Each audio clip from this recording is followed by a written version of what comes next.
then you start to feel like, no, this is a legitimate, reproducible outcome that I can make happen over and over again, and then it becomes a business. Hey everybody, welcome to the Grow Rogue podcast. I'm Reade. I'm Nikki. And today, what are we talking about today? I think today we should talk about something that's on everyone's mind. It's side hustles. And I think we have a lot to say about this because, well, Rogue Pine Creative was eventually, or it started off as a side hustle. Mm-hmm. So we can talk about that. We can talk about the simple things that people would need to start today with a side hustle. And then we can bring it full circle. So first, why don't we talk a little bit about how Rogue Pine Creative started as a side hustle, and it was not called Rogue Pine Creative. Yeah. So you just want me to talk through kind of how the business got started? Yeah. I mean, it was a side hustle. You and I both had jobs when we first got married. And then you said, you know what, I don't want to live this life. I want to start my own business. Right. But we didn't have a 6-figure on the way to 7-figure business then. Right. It did not start like that. Right. Well, I'll zoom out a little bit and I'll give some context that it was like 2012, 2013. And there's actually a lot of similarities between, we'll say, the economic and the political environment about that time that, compared to now. So, I mean, yeah, when we graduated college, right. Going into college, our generation, most of us went to college. Right. Well, and everybody thought that the world was ending. I'm just saying the cultural understanding was most people went to college right out of high school. That was never even a consideration. Like we just, okay, we're going to college. Then when we graduated college, right, that's when we saw our generation, graduated 2012, 2013. Mm-hmm. There was no jobs. There was just no jobs. That's the point. Yeah. Is that it was, and this is my kind of caution everybody that it feels like, if you listen to the news, if you listen to people talk about this, it feels like the end of the world is coming, right? That no one's going to be hiring, or that the stock market's going to fall. I promise you, it's not as scary as it was late 2000s, early 2010s. Tell us how Rogue Pine Creative, it was not always like it is today. And I think I want this to kind of be a motivator for people today, because we didn't get handed a bunch of money to say, hey, go start a business. Mm-hmm. We didn't have any capital. We were 24, 25. We were just married. We didn't have a lot of skills. You and I both have degrees, not in any of this. I can argue psychology is everywhere, but you get my point. Mm-hmm. So what motivated you, for one? And two, like, it's not as hard as everyone thinks in their head, or maybe they don't think that, but that's where we started of, how am I going to ever make a 6-figure business to like that we can rely on when you're starting from literal scratch? Mm-hmm. Well, the motivator was, I was working for a large agency in Atlanta, or a larger agency in Atlanta. And especially after we moved back home, what I'll call it, I was driving an hour one way to get to work to go. Yeah, I worked in Roswell. Yeah, to go work for somebody else. There was just very little path for me to build the life that I wanted for us to have, that we talked about us having. And I also knew at the same time, to your point, I couldn't just leave. I couldn't just skip town overnight and go start something. Didn't have any capital, didn't have any connections. I was super young. But what I did have was a particular set of skills that I was developing. Well, and you didn't have all those skills, but you had the want to want those skills. That's very important. That's a good point. I think we should come to that in a bit. That was during a time when the market for we'll call it non-traditional education was starting. And that's a good point. So I had some skills. I could write. I understood a little bit about marketing. At least at that level, at that point, I felt like I understood a decent amount. What I had was a little bit more time, certainly more time than I have now. So I started using that time to both, look on platforms that you could find gigs in the marketing space and the space I was looking for, but I also spent a lot of time learning. I was taking courses on Udemy. I was taking courses on, I don't even think those platforms were around, I think, but maybe clunkier. Yeah, but you didn't even know what platform you were using. I did a lot of YouTube learning. I went to YouTube University for sure.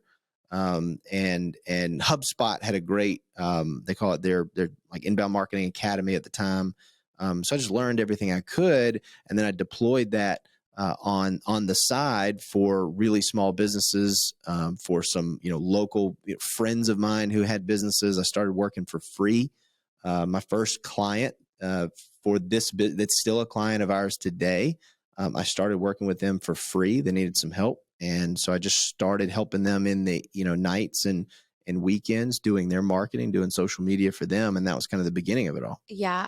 Like proving your worth. Because I also know you've told stories about when you did start getting called by bigger companies that needed marketing help. You were just the guy who knew the internet and knew social media. So they were like, hey, make some posts. Yeah. So that was kind of like the beginning of digital marketing. Make posts, get us out there. Nobody really understood, but it was definitely not commoditized. Well, yeah, I mean, today. Yeah, I mean, there was a very small budget.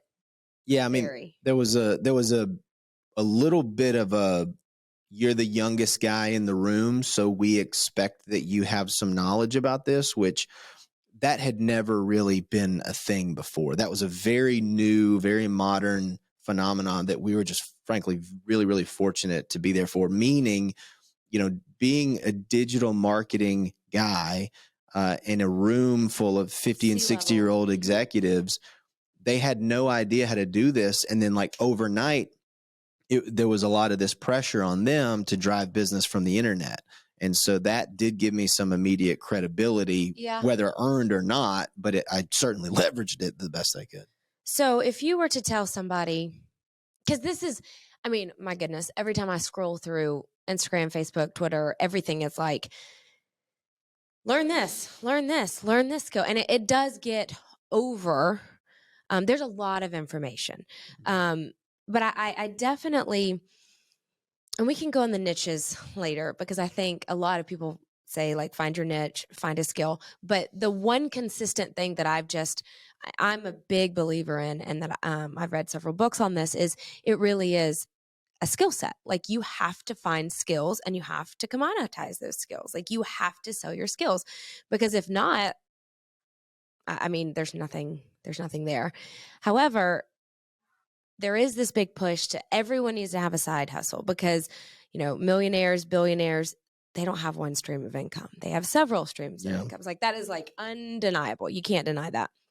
So I think this huge push of the last, I would say like legitimately 4 or 5 years, has been get a side hustle, do something on the side, work your 9 to 5, store that money, and then nights and weekends, work your side hustle. So that is essentially what we did as well, or you did. So we could live the life we wanted me to stay at home with our kids, and we did. We definitely made sacrifices. It wasn't easy. And one thing that I don't think is talked about enough in entrepreneurship or side hustles is the inconsistency. Yeah, I mean, there's definitely a lot of challenges that come with that, but I think the driving force that we knew is that I wanted things to change, and we wanted a different life for ourselves. And so we just kind of put that North Star in front of us. And we said, look, we don't know exactly what we're going to do, but to get from here to there. But I know the guys at My First Million, the podcast I listen to a lot, they talk about, I think Sean Purry mentions ABZ. He uses this analogy of ABZ. He said, you need to know where Z is. You need to know the direction you're going. You don't need to know A, B, C, D, E. You don't need to know every single step, but you need to know how to get from A to B.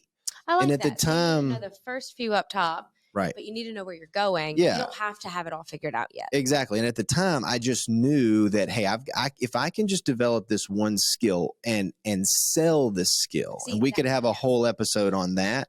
But if I could just develop this skill, sell this skill, then I'll figure out the next step. And we're probably at, I don't know, step M at this point, whatever that is. But every year and multiple times throughout the year, we've kind of figured, okay, what is the next step we need to take? But all along, and you can, I think you might agree to this, that the end road, even before I knew about this concept, that has remained mostly unchanged. Like the big picture direction we're trying to go. Now the road has looked very differently over time, but we're still headed towards the final destination. So yeah. And to go back to your point about you had to learn how to sell your skills, that's huge. Yeah. But I definitely think you tapped into something that I think could motivate. It's surely motivated me, so it could potentially motivate other people. It was, you found a skill, you learned, you said you did a lot of work for free, but what you did is you kind of buddied up with these people that were maybe ahead of you and said, let me work for you, let me do some things, let me, contract me to do A, B, and C. So therefore you built your portfolio, but you also built that skill up again. So, and you weren't having, a good thing about contractors, and we have several contractors, they're not having to make the sell. They just stay with us. We just bring them food. So it's very advantageous to start that way. And then again, keep building. And then now you have this huge portfolio, because I'll never forget, like when I started working with you, 2.5 years ago, full time, it was I always said, like, and we've said this phrase lately, is the road to $1. Like the road to the first dollar is, okay, how quickly can we make that first dollar with me in it? And it kind of, it helps motivate you. Making that first dollar, say like, oh my goodness, we just proved this concept of, okay, what we thought in our heads, we did, and now we sold it. Yeah, that's an important point. So that the road to the first dollar, and because nothing matters without the first dollar. Right. You can know everything, but if you can't implement it, you're nothing. Right. And I remember learning this in college. If I learned a single useful thing, and really this was just an anecdote by a professor, and they said that the first pill, and he was talking about, pharmaceutical companies and research and development. He said the first pill cost $1 billion, and the second one is 1 cent. Right. And the way that the analogy I'm using here is that there's a long road sometimes to that first dollar, right? To figuring out how to develop a skill, how to sell that skill, and you might have to deliver that skill before you get paid for that skill, and very few are willing to do that. Very few are willing to put in that upfront investment before getting that first dollar. But then once you get that first dollar, it does feel like, number one, you've either proven a method of attracting and converting and closing business. And the other piece is like, you've kind of proved to yourself. That was a big deal. What I mean. That was a big deal. Proving to yourself that you weren't crazy. That, well, it's like you get people to let you work for free, or a little bit of money as like a trial. And it's like, okay, well, that maybe I got lucky there.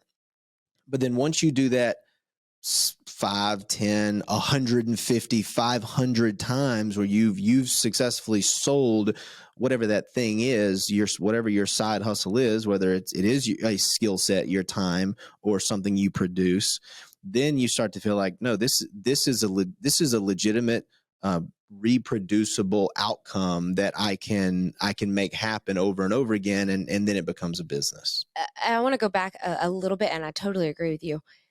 For those of us, including myself, we can't work for free, right? Sure. So yeah, there are several people that, that's not an option. And I know in the position, when you do have that 9 to 5 coming in, and maybe you already had a stockpile of cash, and now you're trying to venture out a little bit to do your side hustle, like, yeah, sure. Okay, I'll work for free. But there's several people that cannot work for free. And I would say in that case, the best thing we have seen, and the contractors that have been with us for multiple years, I mean, we had some with us for 5 years. I would say the biggest thing is, no, we paid them. We paid every single one of them. The only person we didn't pay, well, I think we even paid our intern. We did. So my point being is, that turns a lot of people away. And I agree with that. And I don't think it's snooty. I think you should work to get paid. I do. However, if you can have just one added benefit, added value to the person paying you, you're set. And I don't mean, because that is a form of working for free. So if we contract you for, you're doing X for X amount of money, and they respond really quickly, or they have a work ethic that is just stellar, because that doesn't take a lot. That is a work ethic. That is not a lot of extra time, right? If you respond quickly, or if you're nice, if you say, hey, I can do more, or is there anything else you need help with? Hey, I see this. I'm going to go ahead and do it without being asked.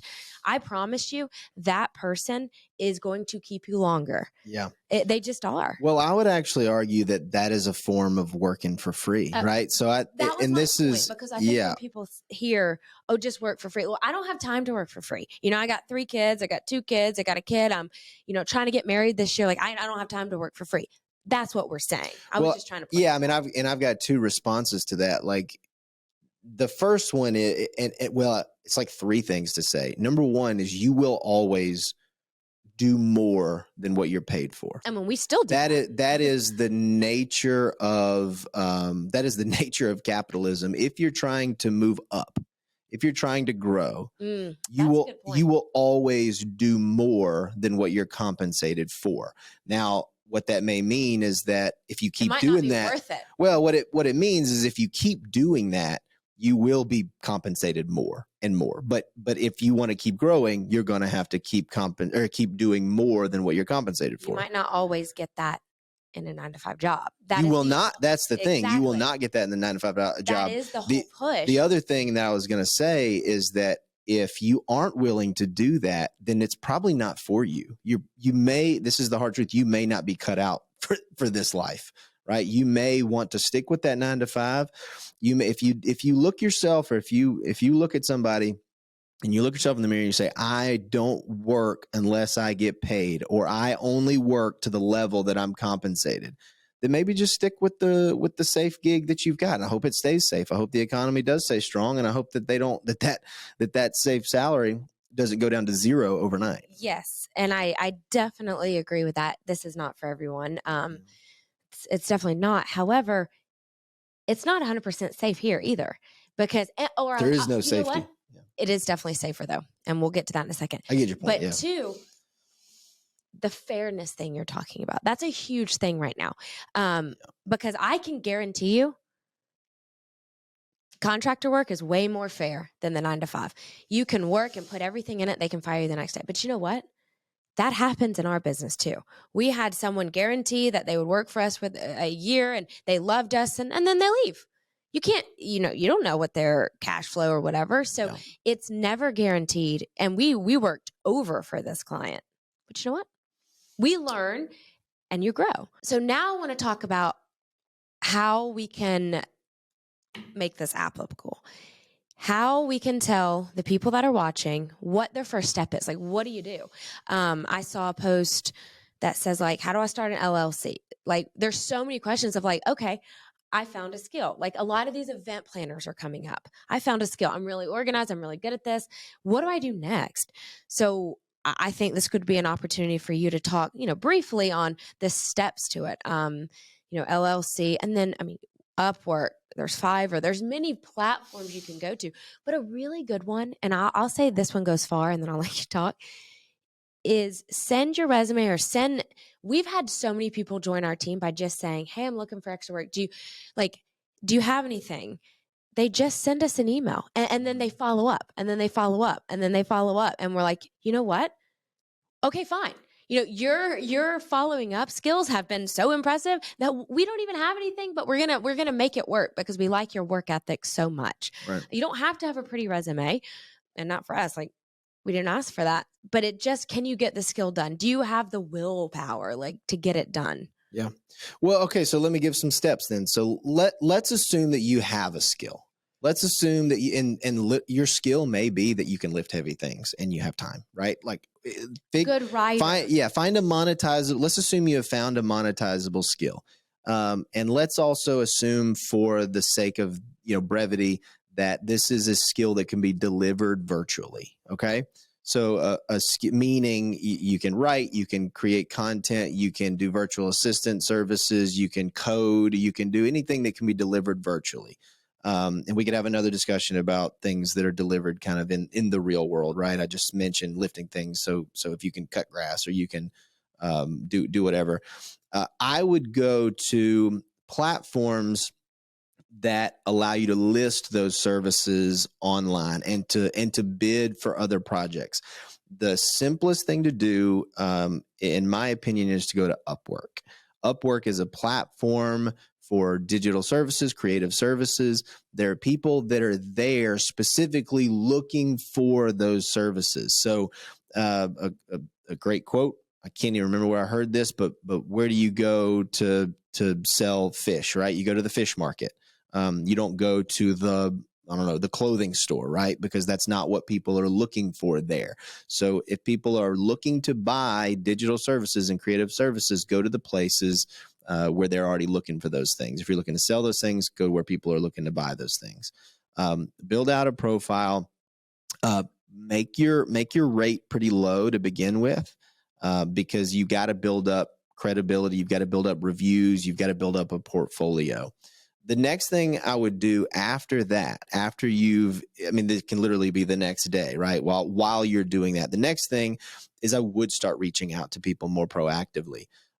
Let's say you are in our space and social media marketing is a thing that you can do, or maybe it's making, Instagram reels or TikTok videos. Don't wait for them to reach out. Right. Reade used to do this thing where he would go find someone on Upwork or Fiverr that needed stuff. He would reach out to them directly. It was the most like chess player move that I have heard in a very long time. And it just, again, it shows that work ethic of like, hey, I'm not going to just wait for you to come to me. I want this job. I'm going to do it correctly. Yeah. So go to them. Well, yeah, that's the second step. So you can, let's say you submit a proposal for a job on Upwork. I would figure out how to get in touch with them in some other way.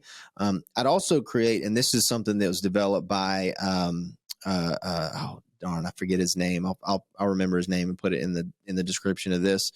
But he called it the Dream 50 or the Dream 100. And what you do is you create a list of the top 50 or top 100 clients that you want to work with, and you go get all the information you can about them. And the rule is these are supposed to be clients that it would kind of change your year. It would make your year, right? So whether they're local to you, they also want to be ones that you can actually get, right? So don't put Coca-Cola on the list if you're a graphic designer, right? If you're getting started as a graphic designer. But build your list, and then I want you to reach out to them on at least three different in three different ways. Figure out how to get in touch with them through their website, but there's a million people from all over the world that are doing that to them on a daily basis. But get on their radar. Preferably, there's an actual email that you can reach out to. Another way is connect with either the owner or somebody that makes decisions there on a social media platform like LinkedIn. Connect with them personally, reach out with them, start liking and engaging with their social media content if they're putting it out there, to get on their radar another way. And then one that is going to separate you, I promise, because I've made a lot of money doing this one right here, is figure out how to get in front of them in person.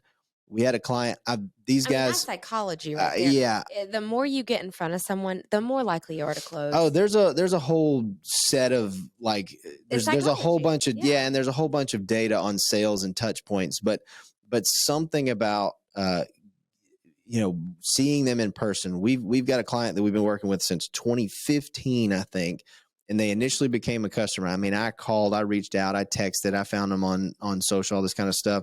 And then I was passing their office one day in Atlanta, and I just walked in and I just said, hey, I've been talking to so-and-so who's the owner. We had I'd mentioned swinging by. I can't remember exactly what I said, but somehow I got the front desk lady to go and let me go and talk to him.